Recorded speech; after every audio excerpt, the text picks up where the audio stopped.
The only thing worse than having the John back up is shitting on yourself. Now, I've never had that happen to me, but I've seen it happen to people, and that's just not a good That's not a good situation. sign. Yeah, Yeah. but before we go any further, we are live with another episode of BS Busters, and today we're talking. This is the first Welcome to day, the Electronic Entertainment Expo. of the return of E3. E3 as what it should have been 10 years ago. Well, not 10, but definitely 5 years ago. Streaming and open to everybody. So with that being said, before we go any further, let's have everyone introduce themselves, starting with the lady first. Welcome, ladies and gentlemen, boys and girls of all ages. I'm Chumar Elamin Star. Welcome you to the BS Posters and the League Podcast E3 edition. And of course, EA somehow ended up being the headliner for this in the wrong way. Really? Did they? I don't think they did.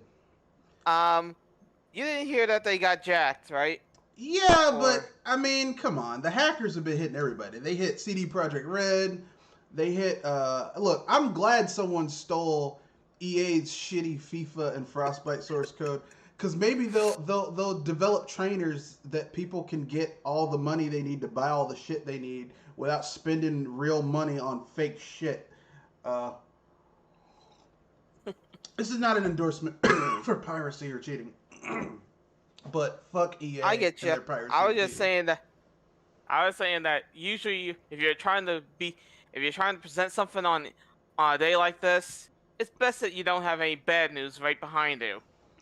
Yeah, yeah. And this is only like the first, I would say the first 10%, 15% of our E3 coverage, because really like E3 is going to keep on going till like Thursday this year of next week. Like Wednesday, Thursday of next year. So or Wednesday, yeah, Wednesday and well, Thursday because for East Coast people because it's going to go throughout the night due to time differences. Those bastards. Anyway, so before we go any further, Kanoshi, introduce yourself. It's Kanoshi Abominito here to say that at least a couple of conferences that I saw today were pretty terrible. What was it? Digital developer. Yeah, Devolver Digital? Devolver. Yeah, that was alright. I haven't seen Devolver Digitals yet. I will wait until afterwards. We're going after the big ones, so a few game announcements, and of course, a little bit of news. But of course, we're going to talk about Koch Media's showcase in Ubisoft, or as I like to call them, Ubi shit. Nice, Rob. So I guess we can start with Koch Media first, since they're the first one up there. So first, Koch Media showed off something from I don't know who it's from, but it's called Prime Matter, and it looks like from what they showed of the trailer that it's epic fantasy battles, medieval sword fights, and cyberpunk gameplay. So Prime Matter looks pretty interesting. It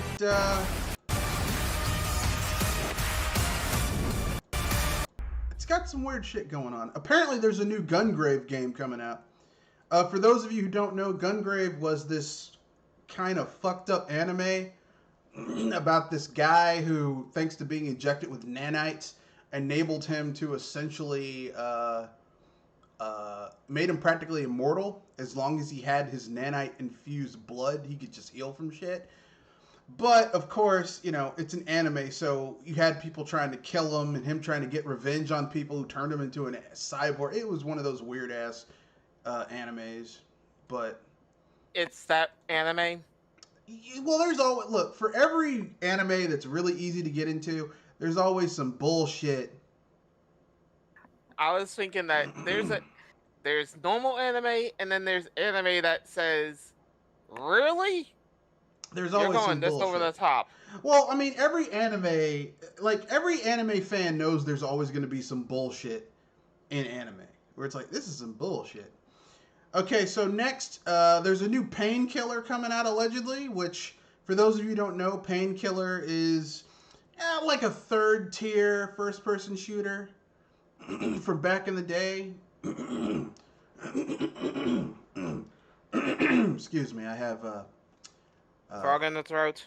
yeah, well, my allergies have been kicking my ass today because it, like, initially early this morning, it looked like it was going to be overcast and the rain was going to keep the pollen down. But then the sun came out and the trees were like, oh, we can now have sex. And lots of pollen came out and it got on my body and my throat and my mouth. And now I'm Unlucky coughing it you. up. I got rain. Yeah, that's all pollen really is, folks. You know, for people, I could go with a dirty joke here, but I won't. But anyway, Enough said. it's plant sex, and that's what you're allergic to. But anyway, apparently there's an untitled horror game also coming up by Prime Matter, and they say that the game is influenced by 70s film aesthetics, and it's also been inspired by Resident Evil, Eternal Darkness, and Alone in the Dark. And of course, they don't tell us anything about the gameplay or any of that. They just tell us it's going to be using Unreal 4. So, meh.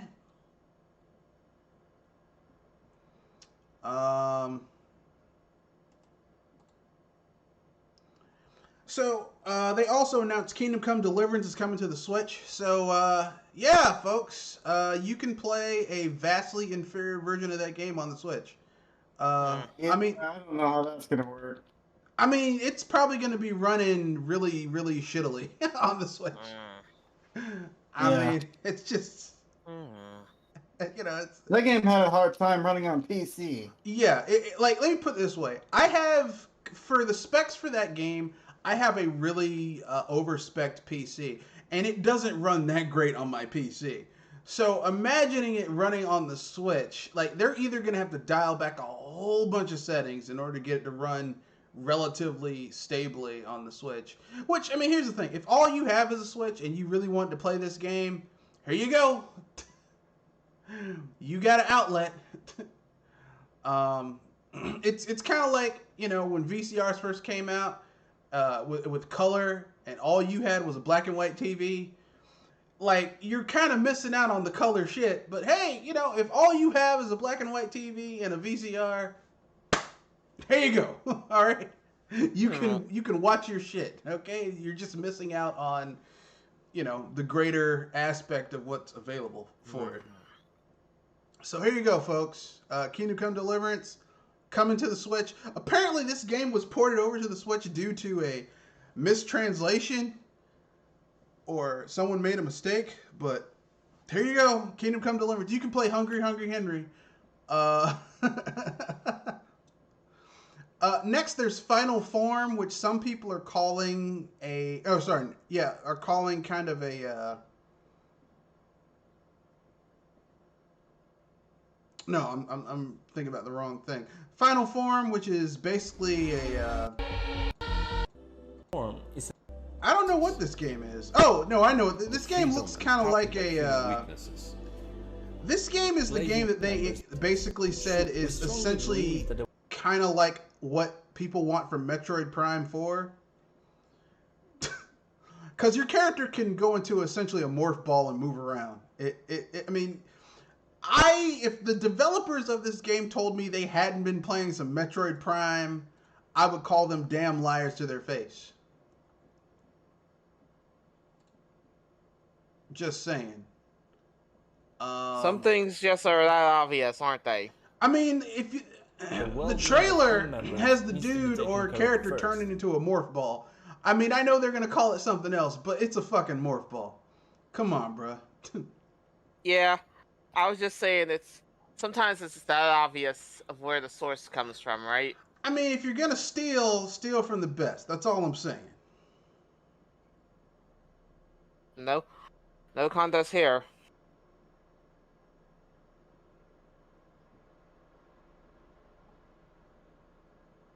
So there you go, folks.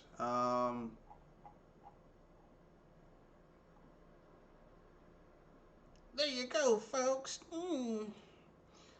So, and then we have Dolmen, which is basically a Souls type game, but in a sci-fi setting. And it's drawing inspiration from Dark Souls, Bloodborne, Mass Effect, and Dead Space. Not a bad group. Yeah, I mean, all those are pretty good games. You know, if you can get past the whole shitty controls of Dark Souls and Bloodborne. Dead Space, actually pretty good, so I'm not, I can't get mad about that. Next, they announced King's Bounty 2, which I pre-ordered because I'm an idiot. And also a King's Bounty fanboy.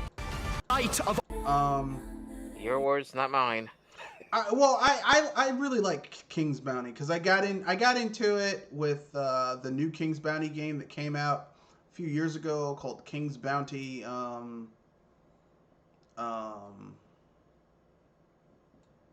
was it called? I want to say Conquest? No. King's Bounty: The Legend. The Legend Begins or something like that. Basically, it was a reimagining of the King's Bounty Bounty series, and I really enjoyed it. And there was like 4 games in the series. There was King's Bounty, The Legend Begins. There was King's Bounty Armored Princess, and then an expansion of that called Crossworlds, which is all basically focused on battles. Then there was King's Bounty Fire and Ice, where you played like a Viking. And then there was another one on top of that called King's Bounty Dark Crusade, like Dark Hero, where you get to play as the villains. You could be like a demon, a vampire, or a witch. So, I mean, I kind of like the franchise, and I'm glad that they made a new one. It's made by a different studio, and there's no real continuation from the other games, but overall, I'm a King's Bounty fan, so I was like, I gotta support it. Next, they showed The Scars Above, where you basically play as a lady scavenging on this desolate alien planet for bits and pieces. And apparently it's influenced by H.P. Lovecraft and will deal with eldritch themes of horror. So, I mean, yay. Encased, which is a sci-fi RPG. It's isometric, so it's like a conventional CRPG, but with a modern aesthetic. Looks pretty interesting. Looks like it's taken a lot of cues from like Wasteland 2 and 3. Echoes of the End, a new fantasy RPG series. The Last Auric Crew, which I have no idea what it is, but it looks interesting. And Payday 3, which, I mean, this game has been on and off and on and off and on and off. Piece of the Payday race anticipation. I mean, they Admit just already. Yeah, it's the studio behind this has been hoping for a big win for a while now, so I don't know where to go with that. But what are you guys' thoughts on Coke's announcements? Yes, no, maybe so. Are you interested in any of those games I mentioned? Do you care? There's some hope, but then again, I might have to look into them a little deeper to find out what they offer. All right. Kenoshi? What were a couple of those games again? Actually, well, there was King's Bounty 2, Payday 3, a whole bunch of new IPs. I mean, like, here's the thing.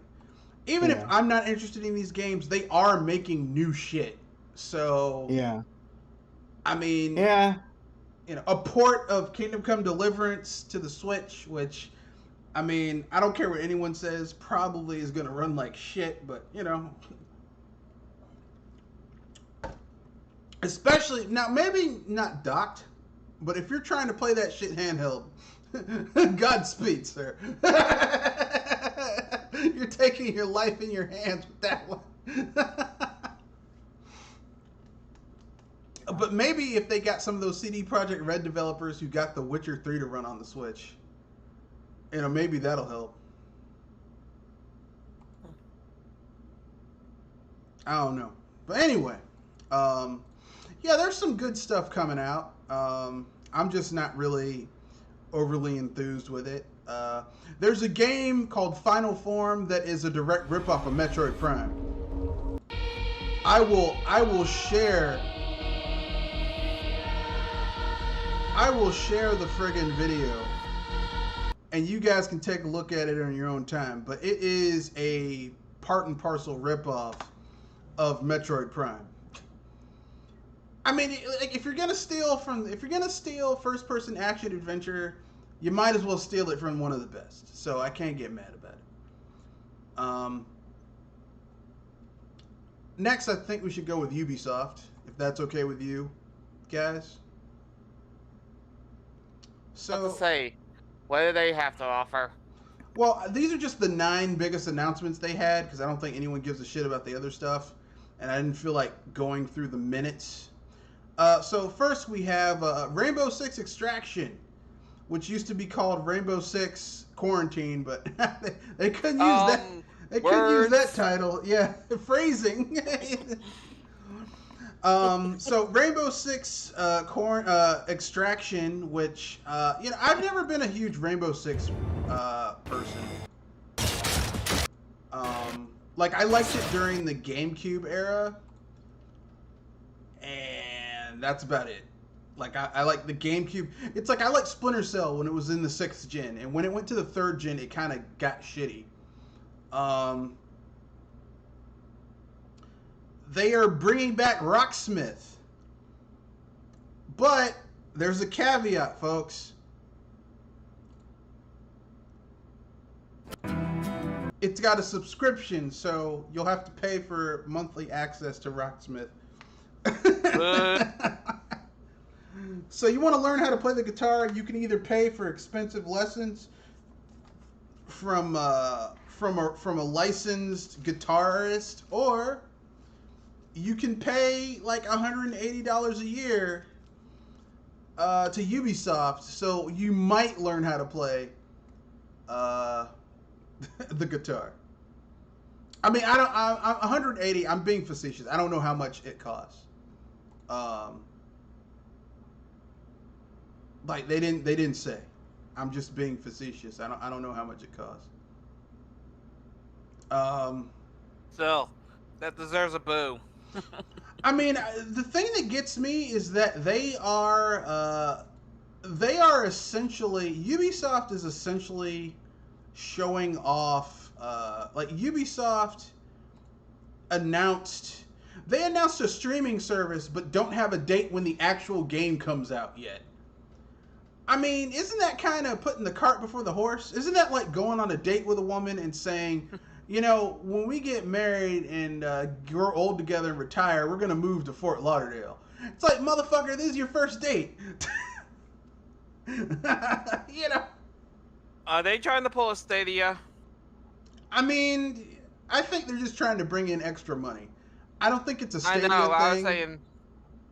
I was saying that, are they trying to pull a Stadia and overhype something that's not existing yet? I don't think it's that. I think, and I'm not defending them, I think that they basically said, we want to have something out there, because everyone wants a subscription service where they can make a lot of money.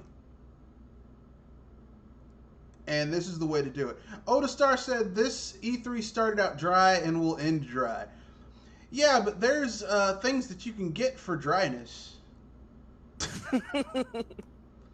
There's certain products that can help with that. I don't know what could help E3's dryness. I mean, I don't think if you had a tub of the shit, it could help, but maybe. I don't know. Next, we have Riders Republic, which, I mean, it's a sports game. You've got like wingsuits and people riding on jetpacks and mountain biking and snowboarding and shit. I mean, eh. I don't really like extreme sports games unless it's like BMX biking or snowboarding. Like I'm not really, and I don't trust Ubisoft's games like that. Like my favorite snowboarding game that was like kind of official was 1080 snowboarding from back in the day. And that tells you just how old I am because I like 1080 snowboarding from back in the day. Is it odd that I trust Ubisoft more than EA with sports? I don't trust either of them. They're both shit. I don't trust Ubisoft or EA with sports. With EA, you're going to get a base experience, but it's not really going to change. With Ubisoft, like, Ubisoft is very hit or miss with their sports games. Like, either they're, like, to me, I find Ubisoft's games to be fucking boring as shit.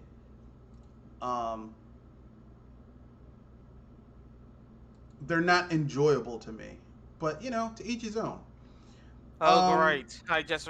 Thank you for making me realize that hopefully I was hoping that we at least get something that is different from EA lotto tickets. I mean, they're probably going to have that shit in this too, because it's Ubisoft and they want to be the European EA, and they're well on their way to surpassing EA, because I never heard of EA threatening to rape people and drugging their employees against their wishes. There's also an announcement that they're doing like a DLC event for Rainbow Six Siege. Like I said, I haven't liked Rainbow Six for years. There's more content coming to Assassin's Creed Valhalla. The next expansion is the Siege of Paris, so...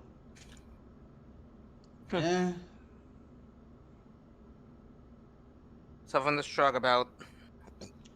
Apparently, they're also... Ubisoft is putting out a movie called The Werewolves Within, or they're a part of it. I actually saw the trailer for this. Yeah, the movie actually looks kind of interesting. It's about this black guy who becomes the sheriff of this little town with a whole bunch of white people around there in the north. And apparently there's a werewolf killing people. And so they all board up in like this cabin, this large cabin, this lodge house. But here's the problem. One of the people inside is also a werewolf. And so this guy, who is the only black guy in the film, has to struggle to survive and not be murdered while trying to also discover who's the werewolf and take them out. It's coming to... it's going to be available... it's coming to theaters June 25th and available for streaming July 2nd. So, looks kind of interesting.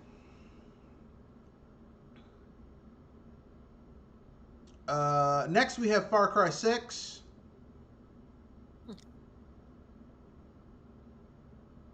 So, and they have Giancarlo Esposito. For those of you who don't know who that is, anyone seen Breaking Bad? Oh, I've heard of it. Yeah, you know the guy who was a major big bad set up to go up against Walter White in one of the seasons, who owned the chicken chain, who was like a major badass drug dealer. Yeah, the guy who played that character is playing the I'm not a villain in Far Cry 6. So he's going to be playing a villain like he does in every fucking thing else he's in. Giancarlo Esposito. So there you go, folks. And they announced a season pass for Far Cry 6 where you can play as the villains. So you can play as Vaz from Far Cry 4, Pagan Min from Far Cry 5, and Joseph from Far Cry... not Far Cry 6. Far Cry... whatever the fuck that latest Far Cry game was. I want to say New Dawn, but it wasn't called New Dawn. It was called something else. But anyway, yeah. Old villains brought back. I guess that's cool. And of course, there's Mario Rabbids Kingdom Battles getting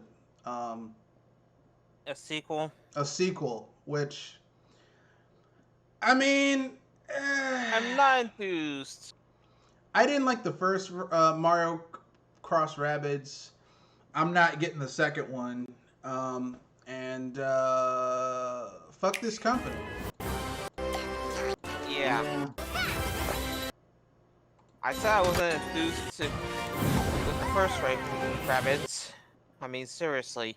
Have you seen what their personalities I mean, I like the idea. I just don't like the rabbits. So why would I want to play a game that had the rabbits in it? I hate those characters.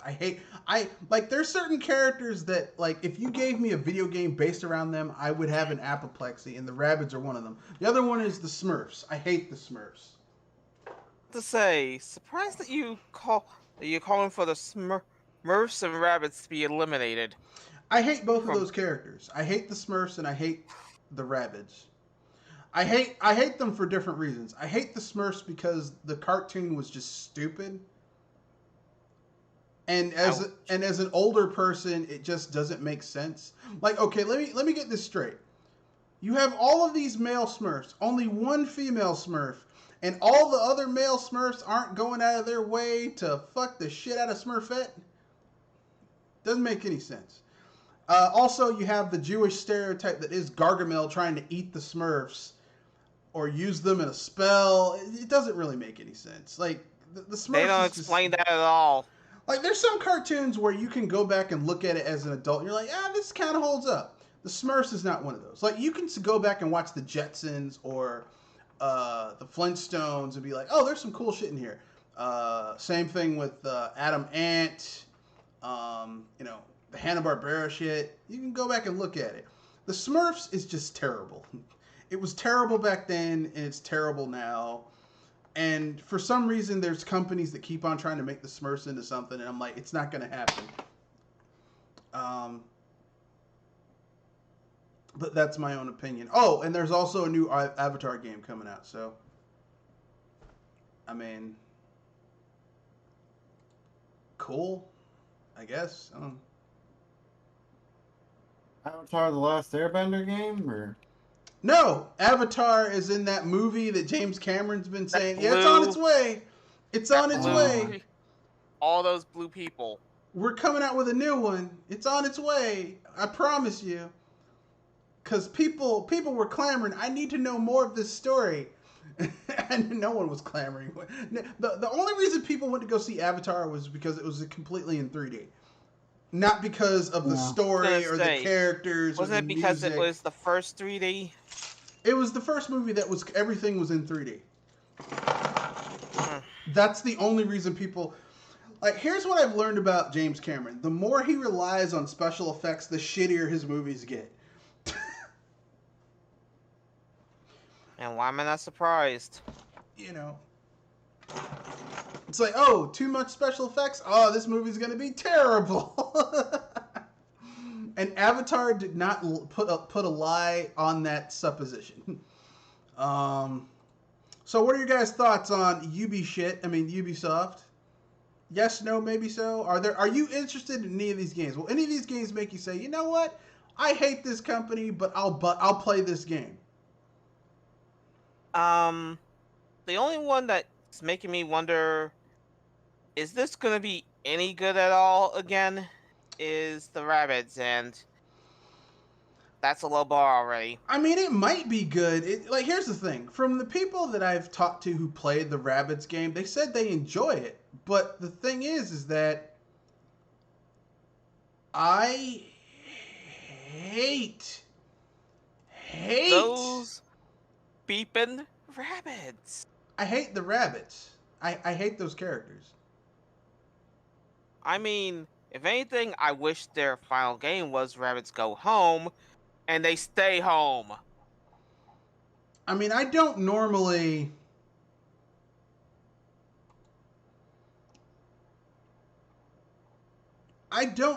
just hate on shit, but I hate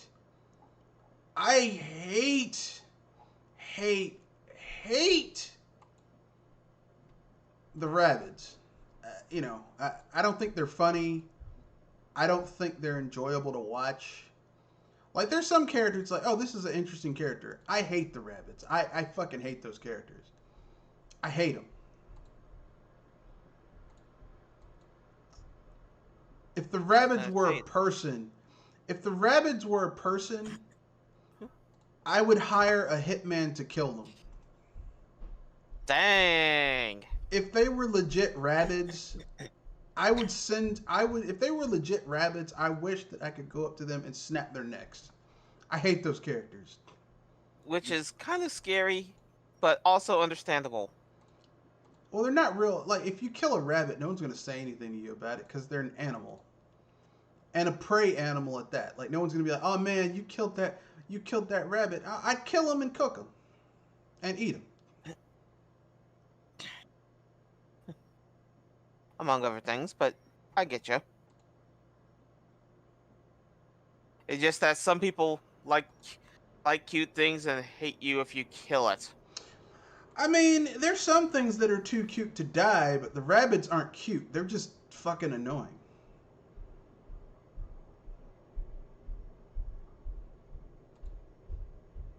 And I don't consider annoying characters to be cute. That's just me. Yeah. But anyway, so we did Ubisoft. We did Koch Media. I guess we can get to some of these news stories. Big news. We talked about a new Evil Dead game coming Wednesday. But some more news. A Metal Slug game is being released by .emu. Oh, it's being published by .emu. It's being developed by Lee Kier Studio. And you might ask, oh, a new Metal Slug game. So is it going to be like all the others? Nope. It's a roguelike tactical game. And it looks fucking awesome. Which has to be confusing and yet cool at the same time. I mean, it looks like someone said, okay, people are tired of the side-scrolling, really hard, bullet hell-y Metal Slug game. So we'll do something different. And what they did looks fucking awesome. I mean, it really does look really good. And really, I hope that if this game is successful, they'll continue doing Metal Slug Tactics style games, because let's keep it real. Like, how many times can you run around rescuing POWs, stabbing people with your little knife, you know, getting into a vehicle that's really awesome and can only take 2 or 3 hits of damage before it blows up, and then you got to start all over again, like in the conventional Metal Slug. How long? If anything, I have to wonder.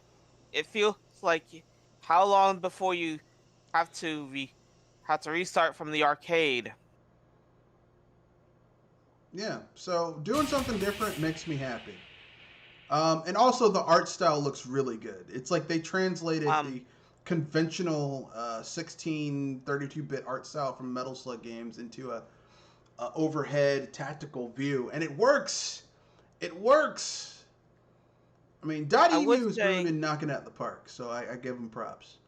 Yeah, I would say as long as they are careful and don't make a bad example of how to change the formula, they're in good hands.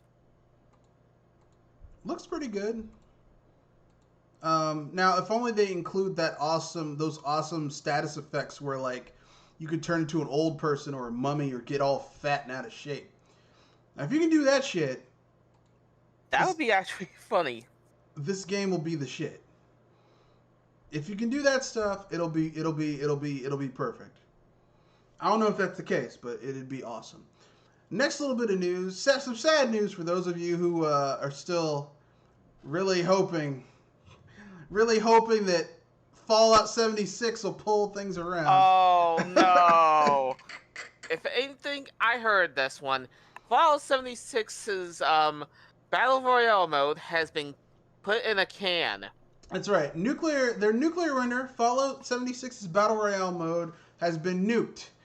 It's gone. It no longer exists. It's being pulled.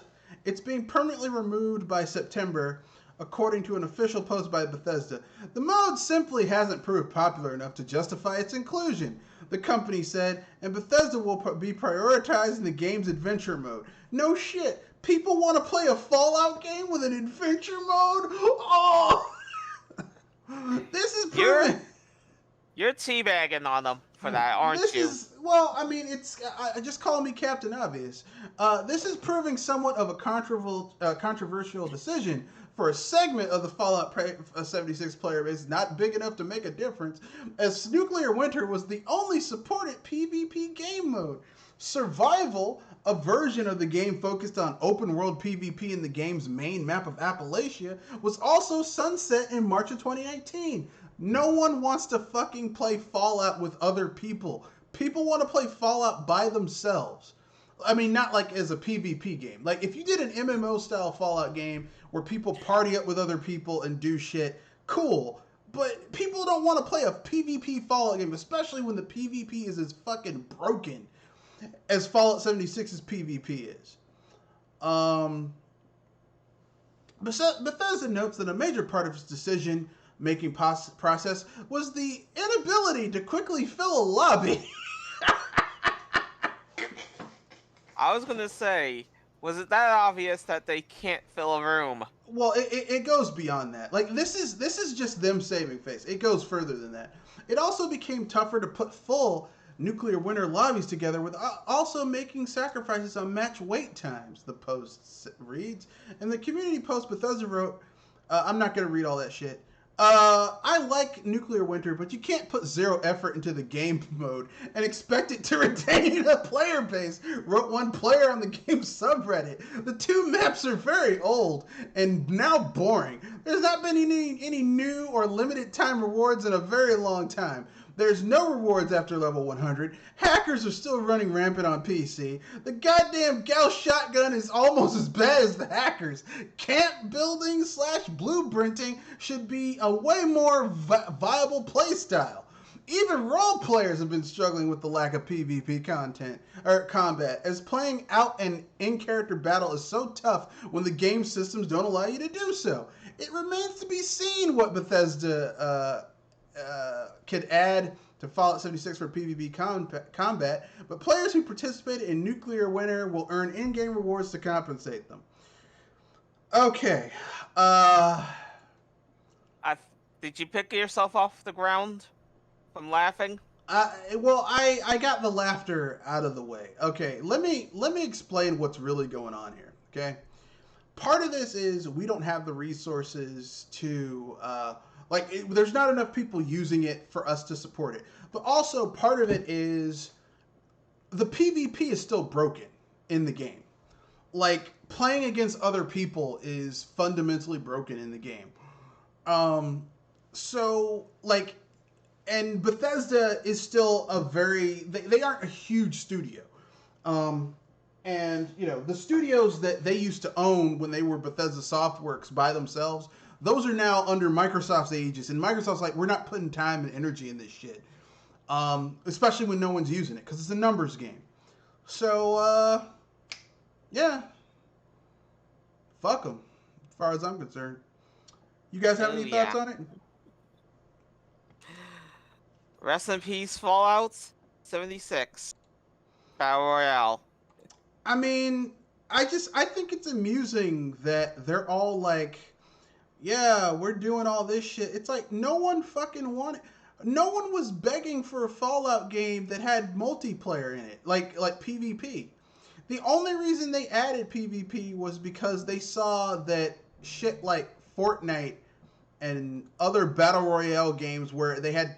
other PvP style games were doing something. They saw shit like Splatoon that has a heavy PvP aspect to it coming out, and Fortnite and PUBG, like, they were bandwagoning. That's all the shit was. It was just them jumping on the bandwagon.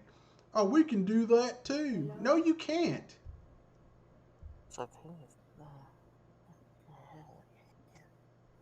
But,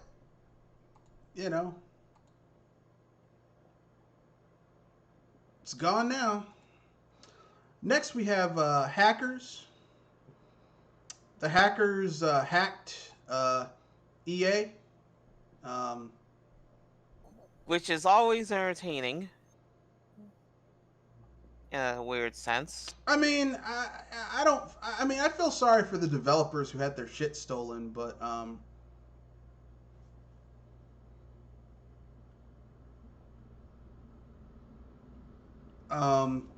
apparently they stole 780 gigabytes of data. And they stole proprietary EA frameworks and software development kits. So, not good.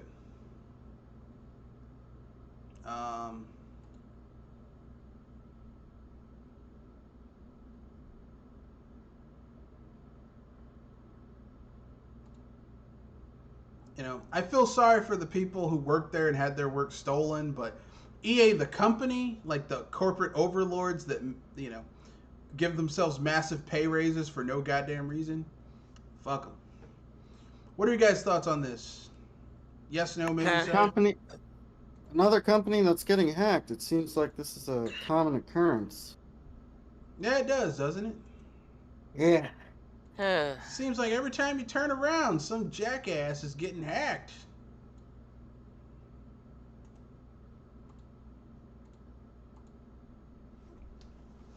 So, what are your guys' thoughts on it? I mean, do you agree, disagree? You think this is bad, okay? I will say it's bad, but in a sense, it's Sarah. It's weird that I'm actually trying not to laugh.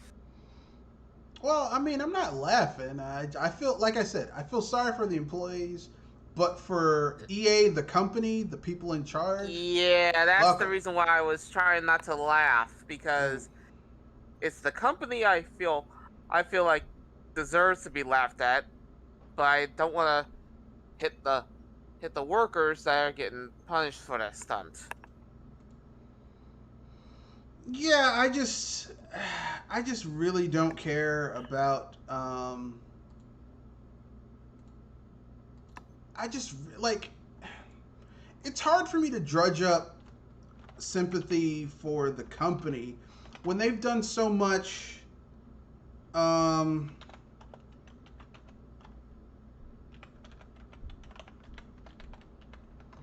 Dirty stuff. You know what I'm saying? Mm-hmm. But I guess we can add in Gearbox's announcements as well, since, you know, we're here. I'll put it in the chat. Because Gearbox had some announcements as well. Let's see. Godfall is coming to the PS4.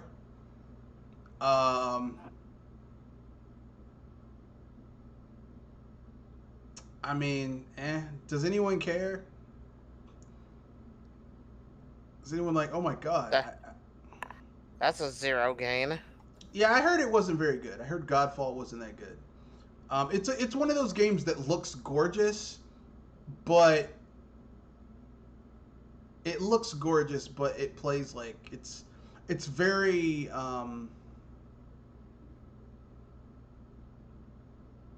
how can I put this? It looks gorgeous, but it's very shallow. It's a very shallow gameplay experience. Tribes of Midgard, which Hello everyone, my name is Brazil. The world because each night is and biggest, of course. It's an overhead sandbox style game. So, Homeworld 3. No, go ahead. Sorry. I was about to say, that doesn't sound too bad, right? I mean, look, it's a new IP, so yeah, that's good. I was just saying that it sounds like something to keep an eye on. That's what I was thinking. Yeah, Homeworld 3 is in production. They're releasing a trailer that you can fight wyverns in the upcoming Borderlands spinoff, Tiny Tina's Wonderland, which, I'm not gonna lie, looked fucking awesome. To say, did I hear that right? Because that sounded a little bit up your alley. It looked. Wording. I mean, because in the Borderlands universe, Tiny Tina, who is fucking insane, plays a tabletop game called Bunkers and Badasses, and which is a riff off of Dungeons and Dragons. And basically, like in Borderlands 2, there's DLC where you play a game of that. And in Borderlands 3, there's DLC where you play a game of that. And apparently this game takes place after that, where you're playing a campaign with Tiny Tina as the DM. Hopefully she's not trying to kill you. Well, she's insane. She changes the rules on the fly. adds new creatures, and she's a DM from hell. But you get to play Borderlands style with melee weapons. Instead of grenades, you've got spells and skills. I mean, you know, it just like, here's the thing. Gearbox sucks at a lot of shit, but they make really good Borderlands games. So I'm kind of excited about that. Here's some other news that came out. Later on this year, you'll be able to get Civilization 6, the Game of the Year edition, for $50 with all the DLC. So value. Yeah. This is what happens when you wait, folks, and don't just buy shit when it first comes out. You wait long enough. Yeah. I was going to say though, if anything, at least look for the reviews. That way, at least you know what you're getting into.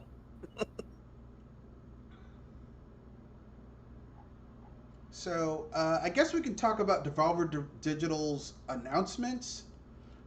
So they have Trek to Yomi, where you play a young swordsman going around slicing and dicing motherfuckers, 'cause as you do when you're a young swordsman. Then you have Wizard with a Gun, which already sounds badass. Because a normal wizard with a wand or a focus is badass, but a wizard with a gun, I'm not fucking with him. Yeah. More like wizard with the best kind of magic missile. It's like, what are you gonna do? Hit me with your wand? No. Blast you with my shotgun. Okay, I was just messing around. As I said, play a wizard with the better kind of magic missile. And then they have Inscription, which is apparently a card-playing horror game from the Pony Island creator. The game looks kind of like Hand of Fate a little bit, but not as interesting. So it's playing a simulated card game that has horror in it. Yeah, just graphically, it looks like Hand of Fate, the way the cards move around, but it's a horror game, so, you know, it is what it is. Then they released a game, because Devolver's been releasing games the last two Devolver Digital Directs.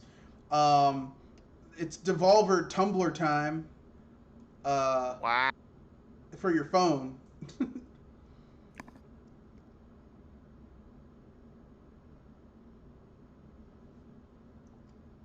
So, and then they have Demon Throttle. It's a physical exclusive.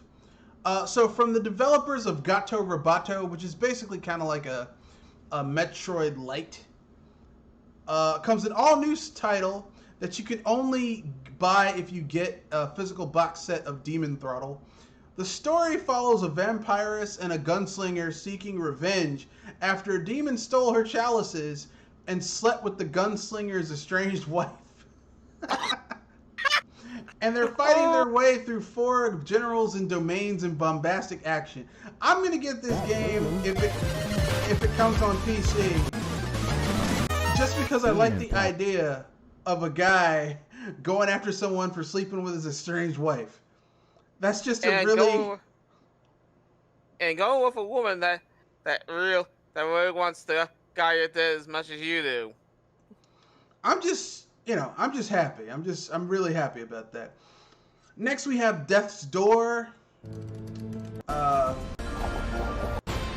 where apparently this game looks kind of like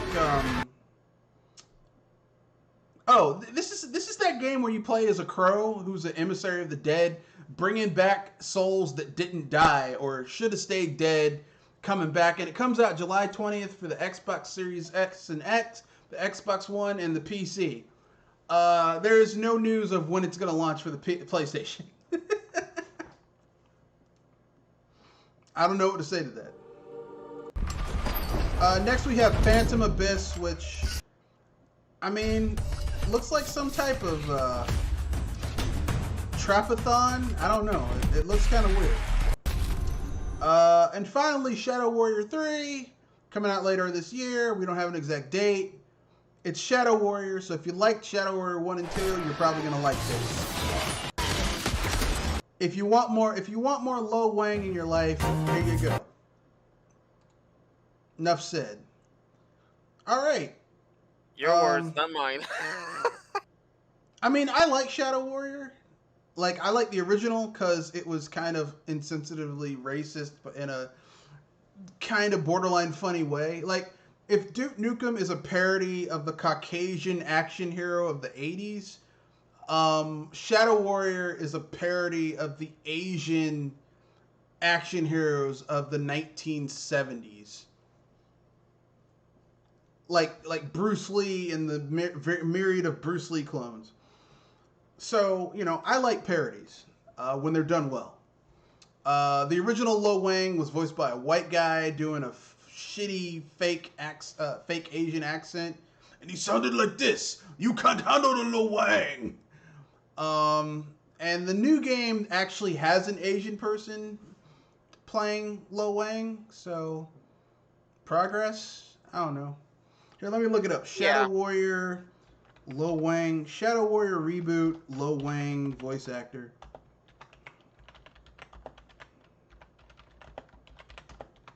Yeah, there's progress in there.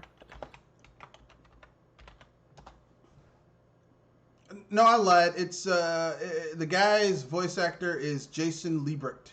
So once again, they couldn't get an Asian person to play Lo Wang. Not cool, bro. Not cool. But apparently he's been voicing Japanese people in anime for years.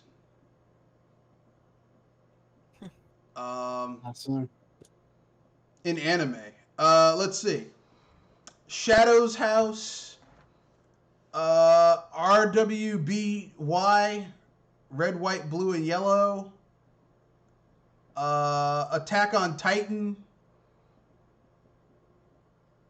Our Last Crusade or Rise of the New World, My Hero, One's Justice, Fruits Basket, Stand My Heroes, Kono Oto Tomare, My That's Hero. quite a resume. Yeah, he's got this dude is a voice actor and he's been rolling for years. He's been doing voice acting since 1989 in Sonic Soldier Boardman. Dang. Yeah, And you were saying that they did for 2 My Hero games? No, I just went all the way back to his earliest credit of voice acting, and it's Sonic Soldier Boardman, 1989. So, for those of you listening, this guy has been voice acting longer than some of you people have been alive. I mean, he barely edges me out. He started doing voice acting 3 years after I was born. Fuck. Jesus, this dude has been in the game a long time. Yeah, I was gonna say he's been through a lot of stuff. Anyway, so we did those things. Anything else you guys want to go through before we get to asshole of the week? Or do we have to do asshole of the week? Can we do unpopular opinion again? I was about to say, I think that with all the gaming news that's been going on, and we still got some more, I think we do at least one unpopular opinion. All right, Kadoshi, you want to go first since you've been incommunicado? Any final topics? No, we're doing an unpopular opinion. Although, if you have a final topic you want to bring up, you can, if you so choose.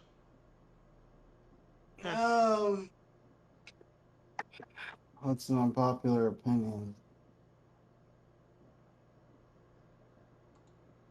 We were going to do A-hole of the week, but I just didn't feel like doing it. I was like, I don't feel like doing another A-hole of the week.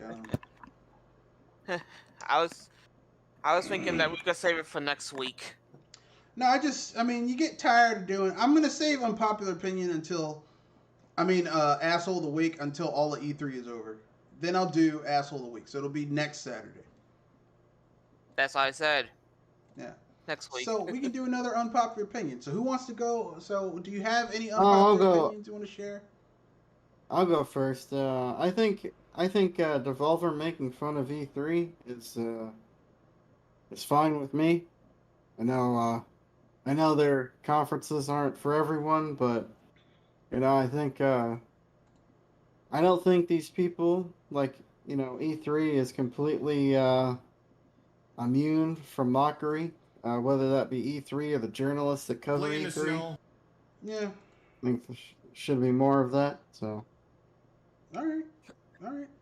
Jewel. Let's see. Oh yeah, I think I got one. And this is probably gonna be the odd one for me. I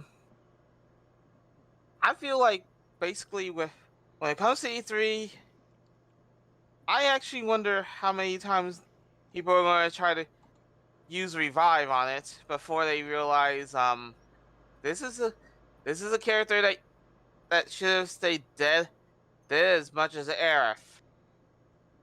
I disagree. But go ahead. Why? I was thinking, I said that I'm wondering when people are going to know that every time they use revive, there's E3 is basically a low stat character that shouldn't be revived. That's what I was saying. I mean, I can see where you're coming from, but the thing is that there needs to be some way that the gaming industry can give like a massive kind of celebratory amount of information to consumers. Um, And I know I'm saying what this you're. because I have you know. seen the other stats that have you seen the other piece of competition that are I vying for your attention? I understand what the counterpoint is. Well, they can do their own thing, but that's the thing. They can do their own thing, and it's stretched out, and there's no coordination. Like EA is having some shit in July. Now, who the fuck wants to watch some shit in July? You know. E3 when it's catering to consumers and giving information out, it actually serves a purpose. Like it is this year when it's streaming. E3 when it was basically a circle jerk of Nintendo, Microsoft, and Sony and all the big third party publishers basically breaking their arms, patting themselves on the back on how awesome they were, and talking about how much shit they sold. Yeah, that was not E3 at its best, and that was not a good E3. But E3 as a fucking Experience. as a stream as just a streamed thing, that's actually pretty good.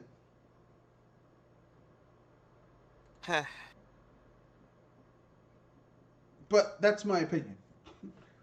And that would be counter against your opinion. But that's not my True, but I was saying that if anything, unpopular I'm wondering how long it's going to take for people to say that this is that either we need to train this thing to get better or we leave it. That's what I'm wondering when we're going to get that point. Well, I mean, in my opinion, it's already better because I mean, it's fucking streamed, so the information just came out. People weren't spending money dropping fucking Mustang GTs Hundreds from the of dollars. ceiling. No, millions of dollars dropping shit from the ceiling. So it's already better. Okay, it's just that I said hundreds because of the price to get into E3. No, I'm talking about the people putting on the shit. Oh it yeah, was expensive. that's the millions right there. It was a waste of time.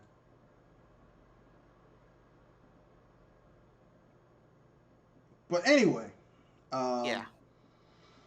So I guess it's my turn to give my unpopular opinion. My first unpopular opinion is that I kind of touched on it with you. I actually like the streamed format of E3 this year. Because then you can just, you don't have to watch any of this shit. You can just go back and just, get the highlights whenever the hell you want, which is nice. And because these companies don't have to cater to, these fucking reporters who got in because they had a press pass, They have to focus on the people who are going to purchase their shit, which means they have to actually give a little bit more information than they typically would. At least it seems that way to me.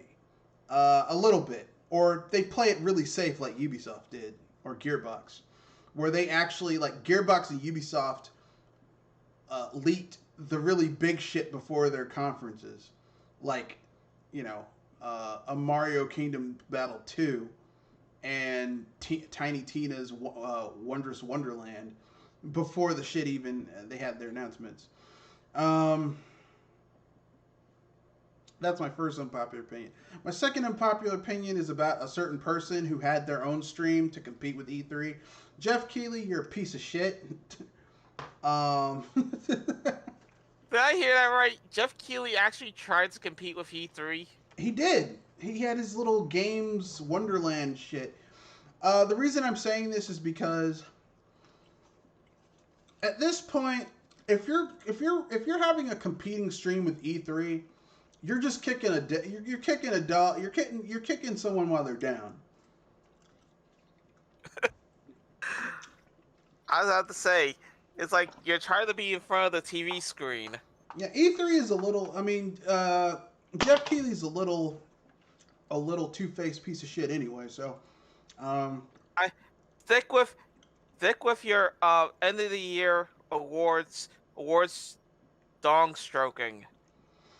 Well, I call him a little two-faced piece of shit because this is the same guy who had that big makeout-a-thon with Kojima. With Kojima, Oh well, how dare Konami? Konami fired Hideo Kojima because Hideo Kojima kept on ballooning the budgets, their money, ballooning the budgets of their fucking games and making less profit. Okay. I mean, if anyone here owned a business and you had someone who every time they had a new project, the budget went up by 50%, 30%, and the revenue generated was going down, after a certain point, you'd be like, yeah, this motherfucker's got to go. Konami, like, even though I don't like Konami, they are a business. They exist. A business exists to make money, okay? Yes. And if you have someone working for you, producing a product that costs, like, where it costs so much that the revenue generated isn't really making up the amount of money it takes to make the shit, fire their ass. Yes. And thank you for reminding me of the two sides of Konami I know of. Okay? Like, I don't like Konami, but as a video game company, as people who hold the Castlevania, as the holders of Castlevania, Bomberman, Mystical Ninja, Goemon, like a lot of Suikoden. Yeah, Konami's a trash ass company. But as a business, their job is to fucking make money. That's all a business exists to do. Okay? Yes. If you own a business and it's making money, it's doing its job. Okay? That's all that fucking matters. Okay? If you own a business. Okay? If your business is generating revenue in excess of expenses incurred, your business is doing its job. Okay? Period. End of story. So Konami did what they had to do.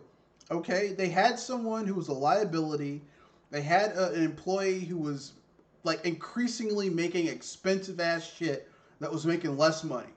Not only that, which is bad enough. Not only that, but Kojima was going out fucking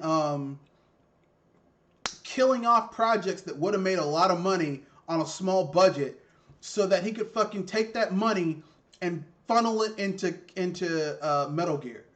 Okay? And how big is Metal Gear right now? It's dead because Metal Gear was associated with Hideo Kojima. And Kojima fanboys, like Kojima could break in their house, pull down their pants, and fuck them up the ass, and they'd be okay with it. Because it's Hideo Kojima. Because they're Kojima fanboys. Kojima fanboys are almost as bad as PlayStation fanboys.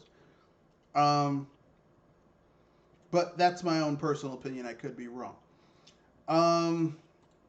But with that being said, my final unpopular opinion, the first one was I think E3 going all streaming is actually a better move for E3, and the second one was that Jeff Keighley is a piece of shit. My last unpopular opinion is not actually about game. Well, it's tangentially related to gaming.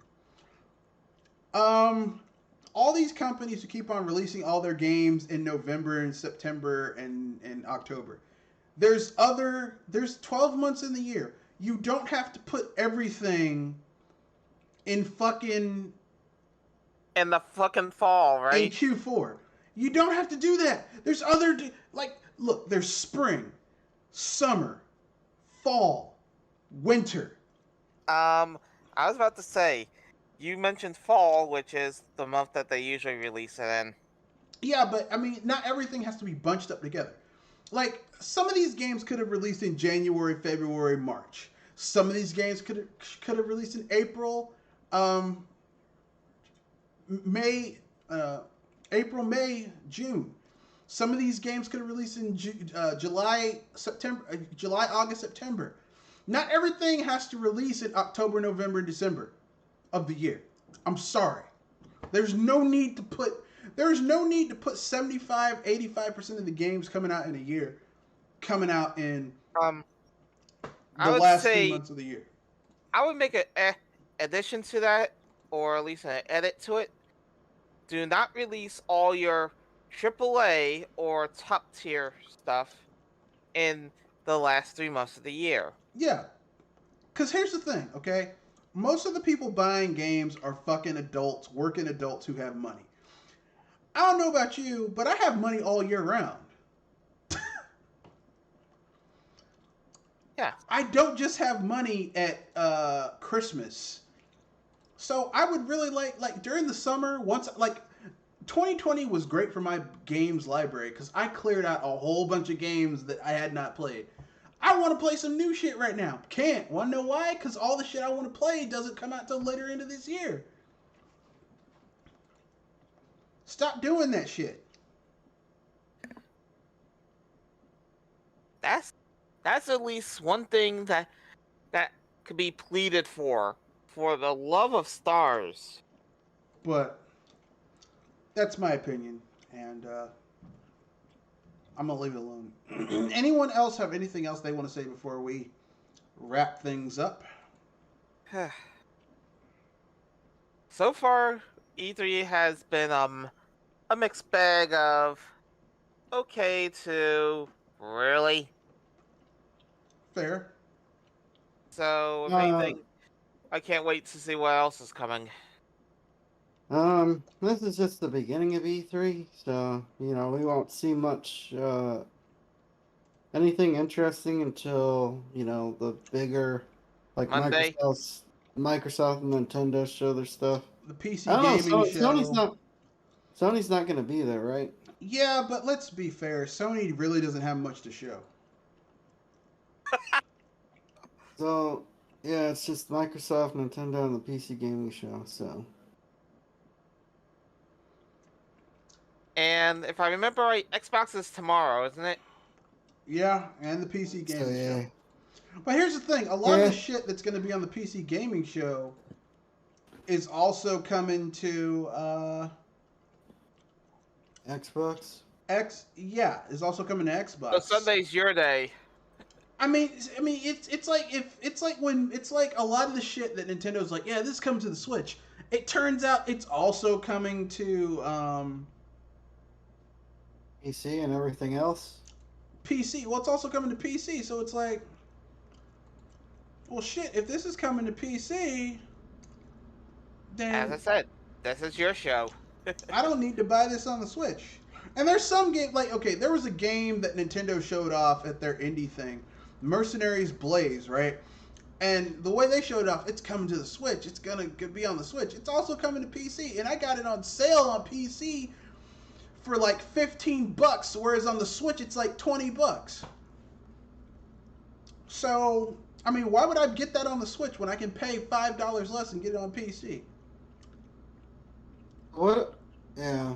So, why didn't Nintendo just schedule theirs for Monday anyway?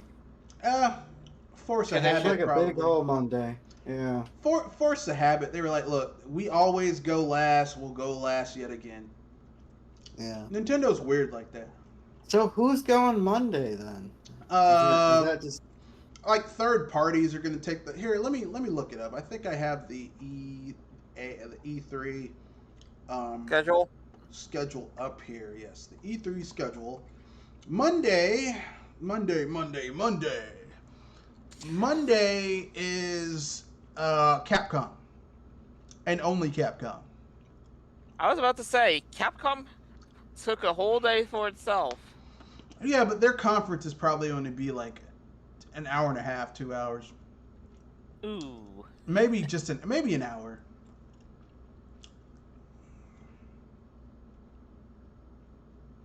Whereas Nintendo's is going to be at Nintendo's digital direct is gonna be an hour before you see the treehouse. yeah, but Nintendo's direct, from what I remember watching, Nintendo East Coast, 10 p.m. 10 fucking p.m. I am not staying up and watching that shit. I'll watch it. It's gonna be 40 minutes, and after that is the treehouse. Fuck that shit. I'm fucking. Which means their treehouse is probably pre-recorded, and they're just broadcasting it. And some people are speculating they're going to show Metroid Prime 4. If they show Metroid Prime 4, I will eat my hairnet. I mean my do-rag. I'll eat my do-rag.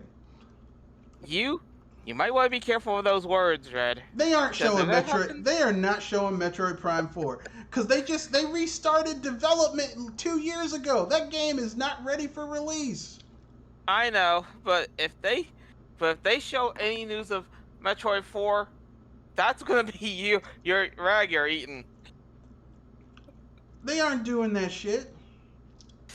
That's the only thing I'm gonna say, because if they show news of Metroid 4, They then ain't I doing. could say that. But I could bet you that you're not eating that. I say that with 100% confidence. Not 95, 100.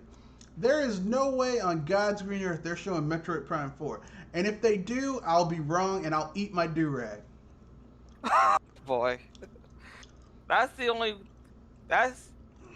thing I'm thinking, that if they have any news of Metroid 4, that's gonna be a rag. But Keyword, otherwise, I say they you're have safe. to show off. They have to show off gameplay of Metroid Prime 4. I don't think they're going to do it. Not only do I think they're not going to do it, I don't think they might say we're working on it, but you're not going to see anything about it. And if they do show something, they're going to show that same sorry ass interactive wallpaper they had last time. Yeah, that I was people gonna say that. jizzed in their pants about. Oh my god, Yeah. Metroid Prime 4! Ah. Yeah, that's what I was thinking. That if anything, if they show any gameplay or something more than just that opening, There isn't then going I to be see you having that problem. there isn't going to be any gameplay, and they're not going to show anything. I just really, I don't know. I just have this feeling that it's not going to happen. That's all I'm saying. But that's my opinion. I'm going to stick with it. Anyone else have anything else they want to add before we wrap things up? Get to the end of the cast. Anything they want to pimp out? Show off? Guilty Gear Strive. I just started playing that yesterday. It's a great game. Pick it up if you pick it up when you get the chance. Yeah, I wanted to. I'm going to wait until the price drops a little bit before I get it. Because I'm cheap. I'm a cheap bastard. No Yeah, surprise. it's rare that I buy games at full price, but I mean, if a game has a pre-order that includes a lot of bennies, like you get the deluxe edition for $60, but it comes with all the DLC that's going to come out. Okay, fair. But if you're just giving me the base game for $60 and you know they're going to have DLC for it, that they're going to charge bits and pieces, I'll just wait until all the shit comes out and then get it when it's on sale.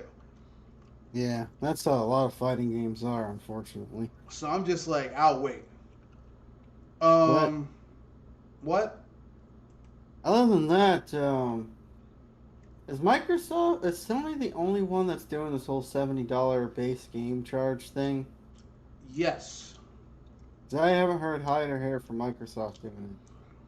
Well, because Microsoft wants to basically show themselves off as the higher value proposition, and they can't do that if they're fucking charging you at the ass for, next gen upgrades. Yeah, that's... I don't know why... I don't know why... I mean, obviously, the obvious answer is they want more money. That's why they're charging more, but... Because they can, because PlayStation fans...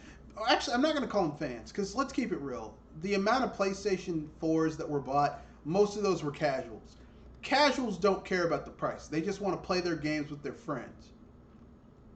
Yeah. And PlayStation is where their friends are playing, so that's what they're buying. They do. So...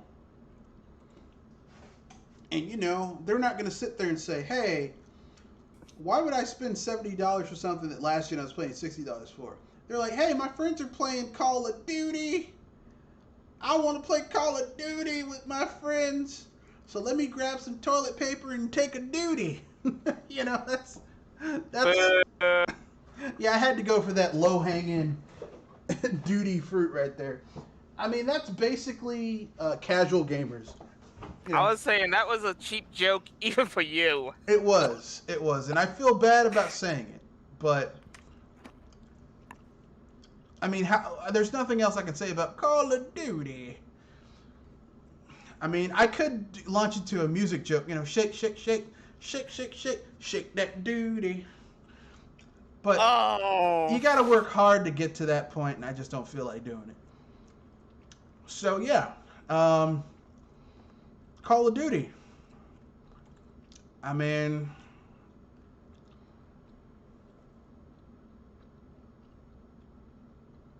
Call of Duty, Call of Duty, Call of Duty, Call of Duty.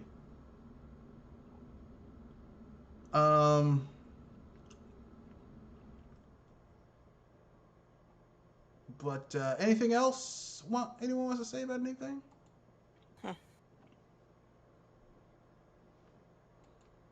I think we're good. All right. This was the Red Fox, owner proprietor BS Busters, and that's in the podcast. We got finished early. We had shit to do. Got through it, and we finished early. So there you go, folks. Peace. Good night. Arrivederci. We will be back next Wednesday to do what would be the last little bit of our E3 coverage, but it won't, because by the time we finish the podcast, Nintendo's E3 will not have even started yet for people on the East Coast. So, as you can guess, we'll talk about everything but Nintendo's E3 this Wednesday. I guess we'll cover our total thoughts on E3 next Saturday, give our unpopular opinions, the king of E3, the loser of E3, etc., etc.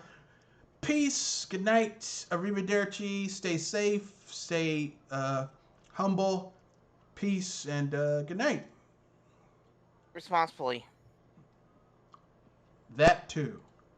That too.